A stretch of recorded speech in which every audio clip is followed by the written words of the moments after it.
कहानी बूढ़ा बाप और बेटे का प्रेम। एक गांव में रामनाथ नाम का एक बुजुर्ग व्यक्ति रहता था। उसकी उम्र काफ़ी हो चुकी थी और अब वह काम करने में असमर्थ था।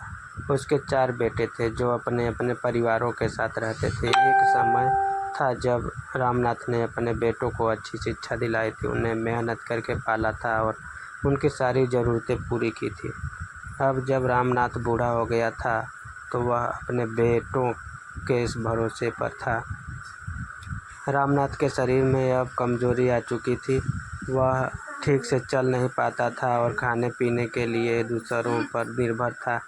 पहले उसके चारों बेटे मिलकर उसकी देखभाल किया करते थे, पर धीरे धीरे उन्हें अपने काम और परिवार की चिंताएं बढ़ने लगी।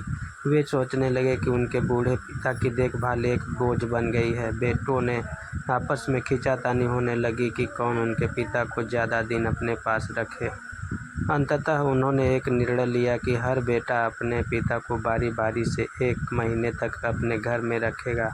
रामनाथ को ये बात बहुत दुखी कर गई, लेकिन वह बेटों से कुछ कह नहीं सका। बेटों की बात मानकर वह हर महीने एक बेटे के घर पर रहने लगा। समय बीतता गया और बेटों का रवैया अपने पिता के प्रति और भी बेरुखी वाला हो गया। वे उसे ठीक से खाना नहीं देते, उसकी ज़रूरतों का ध्यान नहीं रखते। रामनाथ को बहुत अकेलापन महसूस होने लगा। एक दिन गांव में एक संत आए और रामनाथ के हालातों के बारे में जानकर उससे मिलने आए।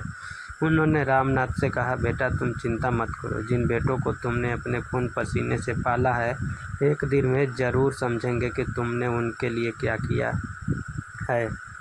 कुछ समय बाद एक दिन रामनाथ बहुत बीमार हो गया। उसकी हालत देखकर बेटों को लगा कि शायद उनका पिता अब ज़्यादा दिन नहीं बचेगा। उन्होंने सोचा कि अगर उनका पिता इस हालत में उनके घर पर मर गया तो गांव वाले उन्हें दोषी ठहराएंगे। इसलिए उन्होंने आपस में सलाह करके रामनाथ को गांव के बाहरी इलाके में एक छोटे से झोपड़ी में भेज दिया, ताकि उसकी मौत वहीं हो जाए और उन पर कोई आरोप न लगे। लेकिन किस्मत को कुछ और ही मंजूर था। रामनाथ की हालत सुधर गई। वह धीरे धीरे ठीक होने लगा। गांव के लोग उसकी मदद करने लगे। रामनाथ को समझ में आ गया कि अब उसे अपने जीवन का बाकी समय गांव के लोगों के साथ बिताना है, जो उसकी सच्ची परवाह करते हैं। इस घटना के बाद जब बेटों को अपने पिता के ठीक होने की खबर मिली तो वे शर्मिंदा हुए। उन्हें अपनी गलती का एहसास हुआ कि उन्होंने अपने पिता के साथ कितना बुरा व्यवहार किया था।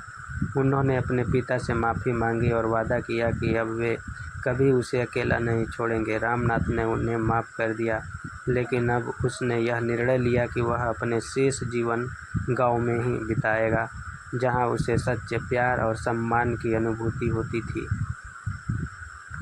इस तरह रामनाथ ने अपने जीवन का आखिरी समय शांति और संतोष के साथ बिताया और बेटों ने भी इस घटना से एक गहरी सीख ली कि अपने बुजुर्गों का सम्मान और देखभाल करना सबसे बड़ा धर्म है। थैंक यू दोस्तों, नमस्कार, धन्यवाद।